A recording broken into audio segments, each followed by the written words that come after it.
Hello dear children, welcome back. Myself Rajiv Kumar and you are watching your favorite channel. Dear children, आज है 28 अप्रैल और मैं लेके आया हूँ आपके लिए फिर से एक इम्पॉर्टेंट वीडियो। आज इस वीडियो में हम डिस्कस करेंगे एक्सरसाइज 2.3 क्लास 11th का और चैप्टर का नाम है relations and function. Dear children, इससे पहले हमने एक्सरसाइज 2.2 डिस्कस किया था जहां पर हमने रिलेशन को डिस्कस किया था। आज हम उससे आगे बढ़ते हुए फंक्शन को डिस्कस करेंगे। तो यहां आगे बढ़ने से पहले सबसे पहले ये जानना जरूरी है कि what is the function, function क्या होता है। तो यहां मैं आपको समझाऊंगा और समझने के बाद मैं फिर आपको बहुत सारे बेसिक कॉन्सेप्ट इसके बताऊंगा। तो पहले इसकी डेफिनेशन पे आते हैं। A relation F from A to B is set A to B is said to be a function if every element in A has one and only one image in B। यानी कि इसने कहा गया कि अगर A set A के जो elements हैं वो सेट B में केवल और केवल एक इमेज को रखते हैं तो उसको हम फंक्शन बोलते हैं। थोड़ा सा और आगे बढ़ते हैं अभी। If F is a function from A to B, यानी कि एक फंक्शन है ये वाला जिसमें एक ऑर्डर पेयर ले लिया गया है, यहाँ A रखने पर B आया हुआ है तो B is called the image. B कहलाएगा इमेज और A कहलाएगा यहाँ पर प्री इमेज। ठीक है, अब ये तो मैंने आपको समझा दिया। अब मैं इसको आपको दूसरे ढंग से समझा रहा हूं जहां आपको समझ में आएगा। मैंने क्या करा, यहाँ पर ये इस तरह से दो हम लोग बना रहे हैं यहाँ पे समझाने के लिए, ये मैंने बना दिया। अब मैं क्या करने वाला हूँ, यहाँ कुछ नंबर लिख रहा हूँ। जैसे सपोज करो मैंने लिखा, ये लिखा 2, ये लिखा 4, ये लिखा हमने यहाँ पे मान लीजिए 5 लिख दिया। ठीक है, तो 2 रखने पर यहाँ पर आ गया A, यहाँ B आ गया और यहाँ पे C आ गया। ठीक है, तो जब यहाँ रखो मान लीजिए 2 रखने पर यहाँ पे आया, मैं इसका कलर चेंज कर देता हूँ, कलर दूसरा लेता हूँ। 2 रखने पर यहाँ पे मान लीजिए आ गया मेरे पास, ये आ गया A।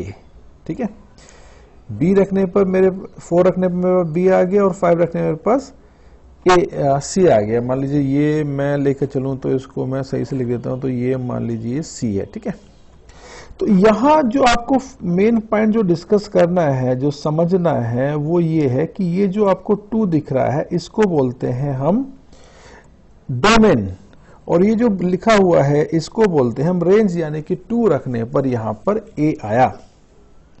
अब फंक्शन की डेफिनेशन के अकॉर्डिंग बात करें तो 2 रखने पर हमारा A आया।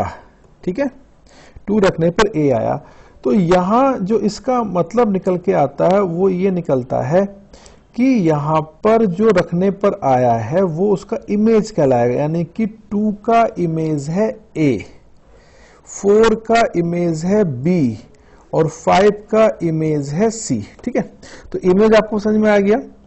अब आते हैं दूसरे पॉइंट पे।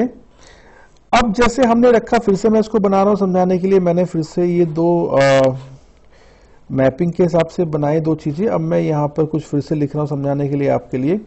मान लीजिए मैंने यहाँ पे फिर से 2 लिखा, और सॉरी इसको सही करता हूं, मैंने यहाँ पे आपके लिए यहाँ पे लिखा 2 और 2 रखने पर ये A आ गया। ठीक है, अब इसको कनेक्ट करा मैपिंग के थ्रू, ये मैपिंग बोलते हैं कनेक्ट करना। ठीक, तो यहां जो 2 जो आपको दिख रहा है, 2 रखने पर जो A आया ये कहलाया इमेज, ये है इसका इमेज। अब एक वर्ड आएगा प्री इमेज, एक वर्ड आएगा यहां पर प्री इमेज। तो 2 का इमेज है A, लेकिन जो A का प्री इमेज है वो कहलाएगा 2। तो आपको ये जानना जरूरी है कि इमेज क्या होता है और प्री इमेज क्या होता है। यानी मैं फिर से बता रहा हूं कि 2 रखने पर A आया तो 2 का इमेज कहलाया A। ठीक है, लेकिन A का जो प्री इमेज है वो यहां पर 2 कहलाएगा। ठीक, तो आपको समझ में आ गया, आई होप आपको समझ में आ गया होगा कि किसको हम इमेज बोलते हैं और किसको हम प्री इमेज बोलते हैं। अब एक्सरसाइज के क्वेश्चन की तरफ बढ़ते हैं। देखिए यहाँ पे क्वेश्चन 1 देखिए। क्वेश्चन 1 है, which of the following relation are function give reasons if it is a function determine its domain and range. तो बच्चों यहाँ इसको समझाने के लिए मैं फिर से आपको यहाँ पर कुछ लिख रहा हूँ। यहाँ पे देखिए यहाँ मैंने ये इस तरह से वेन डायग्राम बनाने की कोशिश कर रहा हूँ। यहाँ पे ये सॉरी ये एक मैपिंग बनाने की कोशिश कर रहा हूँ, मैंने यहाँ पे बनाया इसको और मैं नंबर लिख रहा हूँ। देखो यहाँ पर इसका दे रखा, ये आपको दिया गया है 2, फिर आपके पास 5, फिर आपके पास इसको सही से करता हूँ, ये लिखा मैंने यहाँ पे 8 के बाद 11, देन के बाद है यहाँ पे 14 और 14 के बाद है यहाँ पर 17, ऐसे मैंने इसको लिखा। ठीक है, इधर जो है यहाँ केवल एक ही नंबर है 1। अब आप देखें, समझे कैसे इसको बताया जाएगा, इसको समझना जरूरी है। 2 रखने पर क्या आया 1, 5 रखने पर भी 1, 8 रखने पर 1, 11 रखने पर 1, 14 रखने पर 1, 17 रखने पर 1 आया। तो हर एक नंबर का एक ही आंसर ना, सिंगल आंसर, किसी के 2 आंसर तो नहीं है ना, किसी के कोई से 2 आंसर तो नहीं है। तो यहाँ फंक्शन की डेफिनेशन के अकॉर्डिंग अगर ए के जो एंट्रीज हैं, मान लो इसको मैं मान लिया ये मेरा ए है, ये मेरा इसको एक मिनट, यहाँ इसको मैंने मान लिया कि ये मेरा ए है और ये मेरा बी है। तो ए में जो नंबर हैं वो सारे के सारे नंबर जो बी में है उनका एक एक आंसर मौजूद है।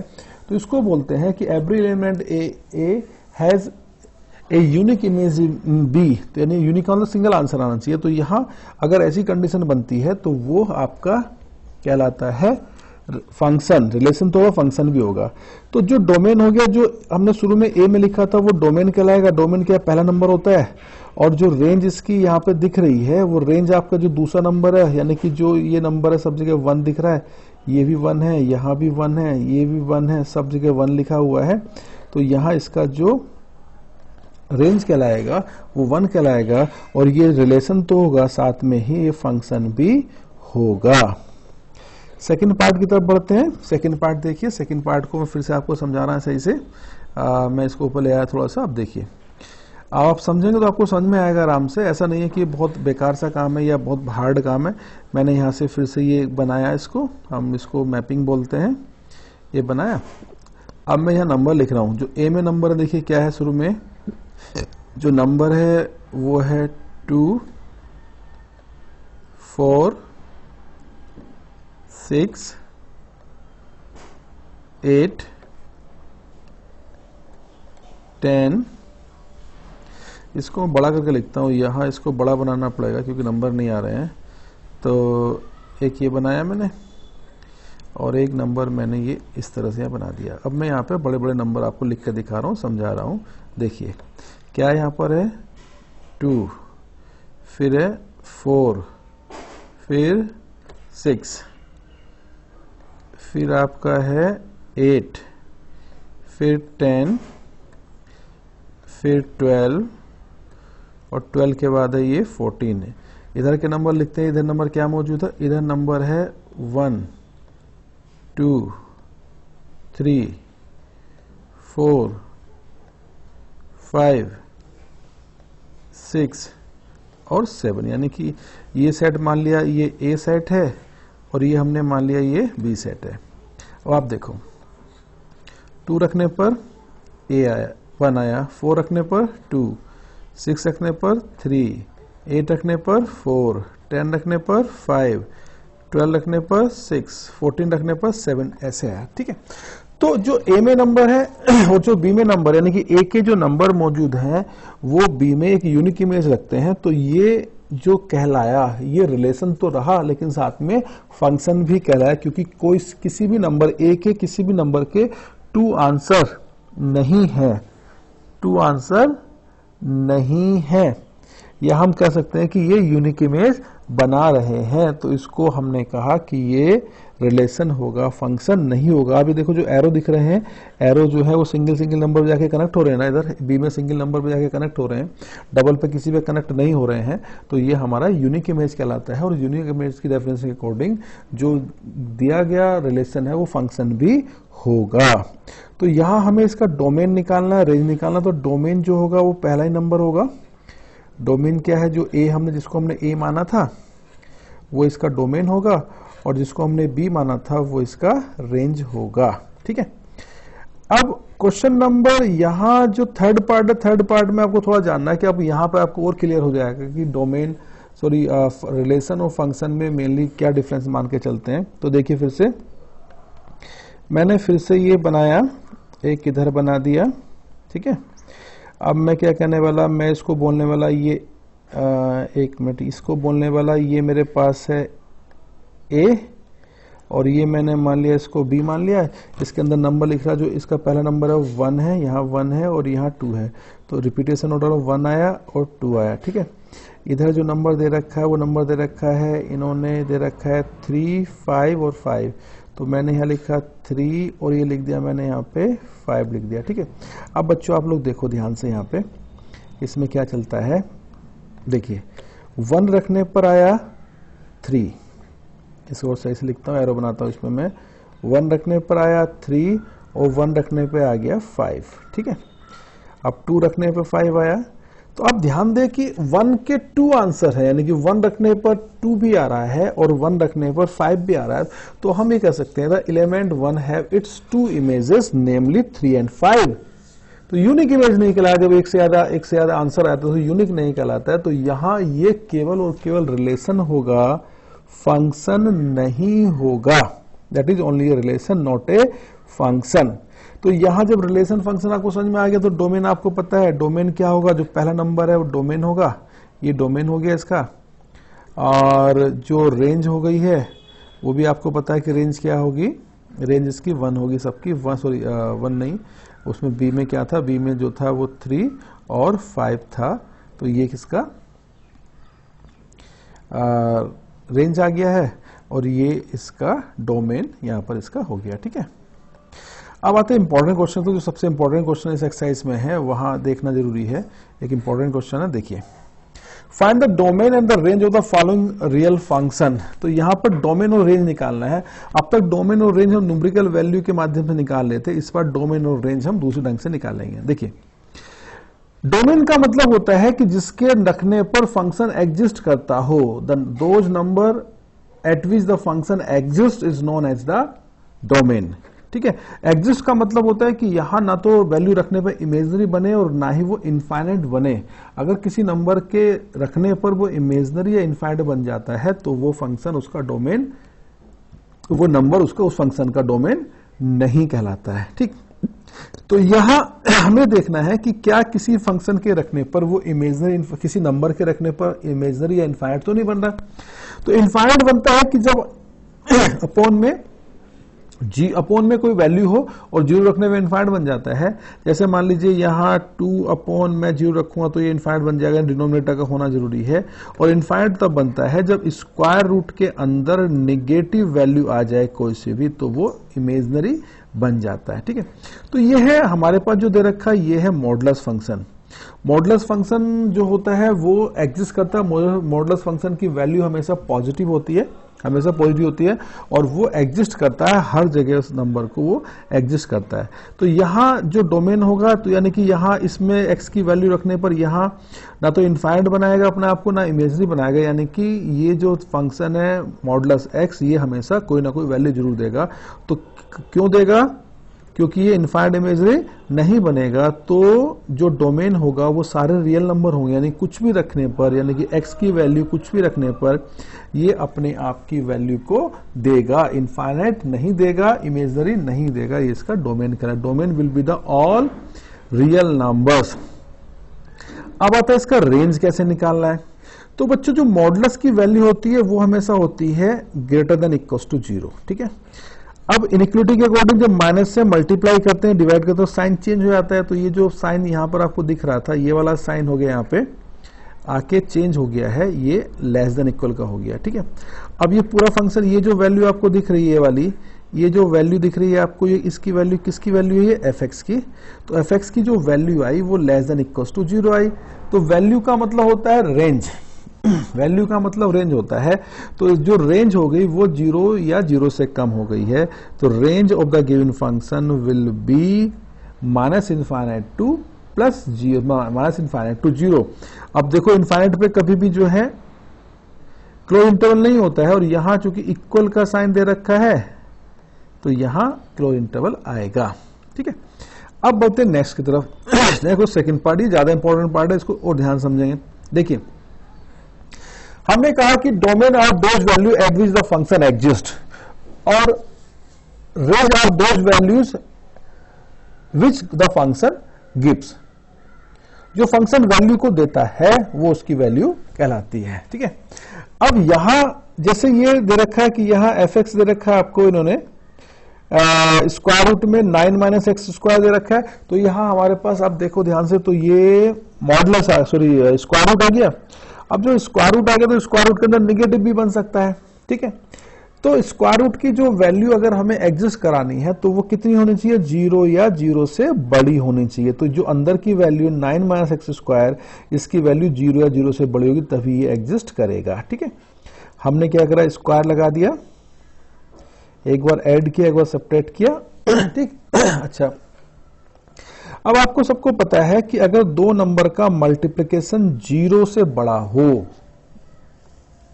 तो वो नंबर दोनों पॉजिटिव नंबर होंगे। अगर दो नंबर का मल्टीप्लिकेशन 0 से बड़ा होता है तो वो दोनों नंबर पॉजिटिव होंगे। तो पॉजिटिव वाले केस में हमने क्या करा, पहले को पॉजिटिव रखा, दूसरे को पॉजिटिव रखा। यहां हमने कैलकुलेशन की, सिंपल सी कैलकुलेशन आ गई। ठीक है, अब ये माइनस जो आपको दिख रहा है और ये माइनस दिख रहा है, जब मैं माइनस से मल्टीप्लाई करूंगा तो साइन ऑफ इनइक्वालिटी चेंज हो जाएगा। ये less than greater than equal की जगह लेस देन इक्वल आ जाएगा और यहां कोई दिक्कत नहीं है। तो यहां अगर नंबर लाइन से इसको समझा जाए तो नंबर लाइन समझने के लिए कि जो वैल्यू है एक्स की वो 3 से कम या इक्वल है या -3 से ज्यादा या उसके इक्वल है, तो जो क्लोज इंटरवल बन के आएगा, जो इंटरवल बन के आएगा वो बन के आएगा x belongs -3 to 3 with in the closed interval. ठीक है, तो एक वैल्यू इसकी यहां पे निकल के आई, केस फर्स्ट में निकल के यहां वैल्यू आ गई। अब हम आते हैं नेक्स्ट पॉइंट की तरफ। इसका नेक्स्ट देखो, अगर दो नंबर का मल्टीप्लिकेशन पॉजिटिव हो तो इसका मतलब है कि दोनों नंबर निगेटिव होंगे। ठीक है, क्योंकि निगेटिव का मल्टीप्लिकेशन ही निगेटिव, दो नंबर का निगेटिव है तो उनका मल्टीप्लिकेशन हमेशा पॉजिटिव आता है। तो हमने यहां पे क्या काम करा, इसको निगेटिव रख दिया, यहां ये निगेटिव हो गया, ये निगेटिव हुआ। सिंपल कैलकुलेशन करिए, आपको पता है, तो सोल्व होकर ये वैल्यू आएगी x greater than equals to 3 और x less than equals to 3 निकल के आएगी। तो यहां देखो, अगर नंबर लाइन पे इसको बनाया जाए तो x की वैल्यू जो है वो 3 या 3 से ज्यादा है और इधर x की वैल्यू -3 या 3 से कम है, तो बीच में कुछ नहीं आ रहा, कोई वैल्यू नहीं आ रही, तो ये पॉसिबल नहीं, यानी कि ऐसी कोई भी वैल्यू नहीं है जो 3 से बड़ी और -3 से छोटी हो, तो ऐसी वैल्यू कोई सी पॉसिबल नहीं है। तो जो पहले केस में हमने x की वैल्यू निकाली थी वही इसका डोमेन कहलाएगा, यानी डोमेन होगा क्लोज इंटरवल के अंदर -3 से 3 इसका डोमेन होगा।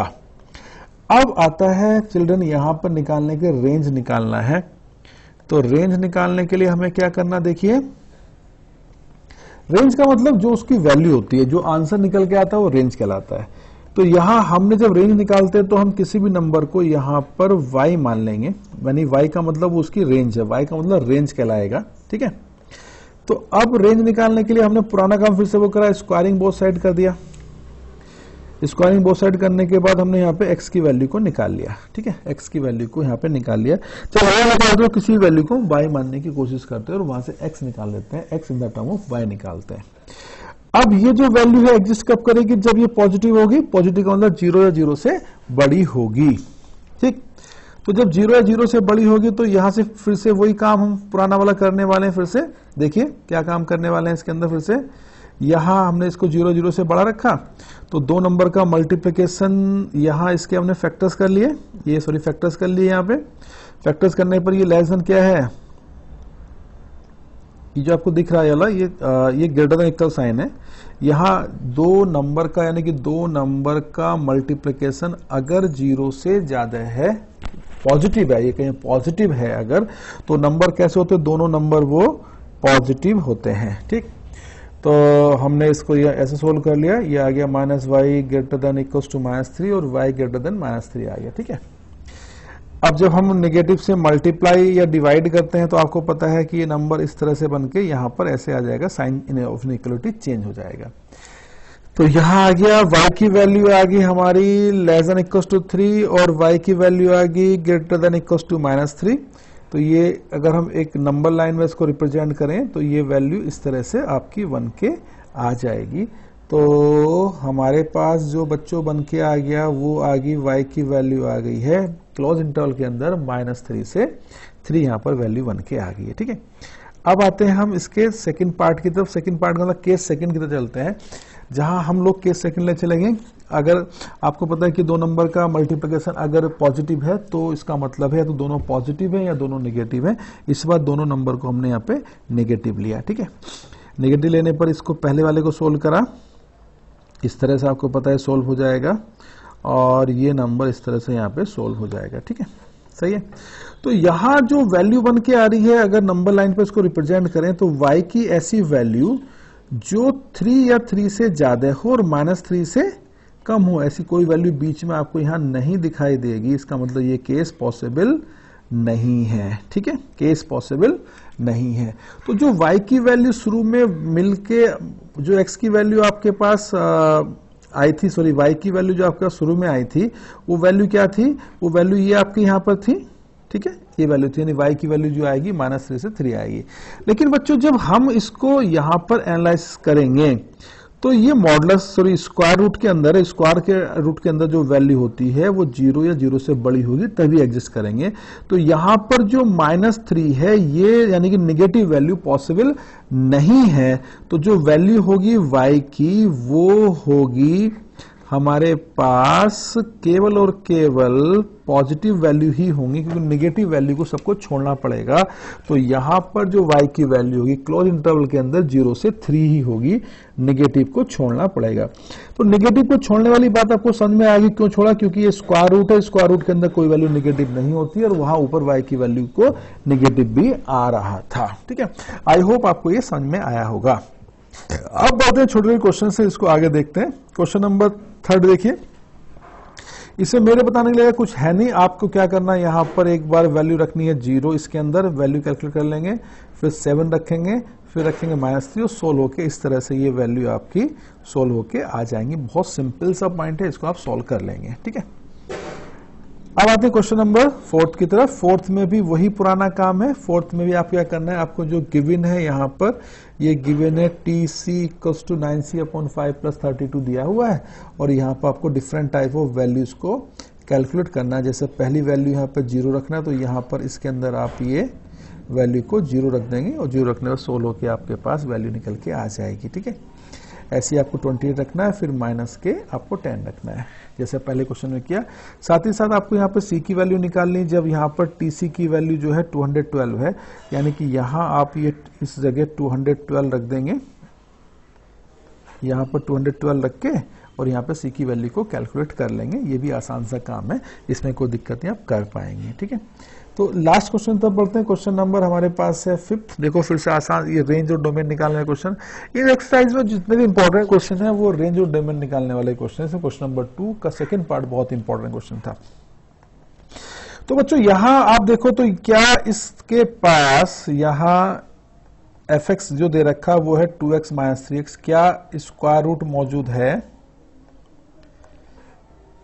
क्या यहाँ स्क्वायर रूट मौजूद है? नहीं है। क्या यहाँ पर डिनोमिनेटर है? नहीं है। तो जब स्क्वायर रूट और डिनोमिनेटर नहीं है तो फंक्शन दिया गया function given function will exist for all real values of x। तो इसका जो डोमेन आएगा वो सारे के सारे रियल नंबर इसके डोमेन होंगे। ठीक है, अगर डोमेन निकालने की बात आती है तो हमें निकालना रेंज। यहां क्या रखा है इसने कि x की वैल्यू 0 से बड़ी है। ठीक है, तो हमने x की वैल्यू को 0 से बड़ा ले लिया। अब हमें क्या करना है कि जो यहां पर गिवन है, जिस तरह से ये गिवन दे रखा है आपको, ये वाली वैल्यू मुझे ये बनानी, इस तरह से इसको कन्वर्ट करना है। तो मुझे क्या करना है, पहले ये x पॉजिटिव आया। अब आप जो गिवन है उसमें देखें तो x क्या है, x की वैल्यू बच्चों आपको दे रखी है ये नेगेटिव, तो मैंने यहाँ -3 से मल्टीप्लाई कर लिया और ये साइन भी चेंज हो गया। ठीक है, यानी कि ये ऐसे करके यहाँ पे बन के आ गया। दोनों साइड में 2 ऐड कर दिया तो ये बन गया 2 - के 3x। ऐसा करने का बेनिफिट क्या मिलेगा, ये जो बन गया 2 - 3, इसका बेनिफिट ये मिलेगा कि जो आपको गिवन था वो हमने यहाँ पर बना लिया है। ठीक है, अब बनाने के बाद ये वाली वैल्यू जो बन गई, ये क्या बन गई, ये बन गया हमारा fx। तो fx की वैल्यू कितनी है, लेस देन 2। तो बच्चों जो रेंज निकल के आएगी वो भी लेस देन 2 आएगी, यानी कि माइनस इनफाइनाइट से 2 आएगी with in the open interval, ये इसकी रेंज है।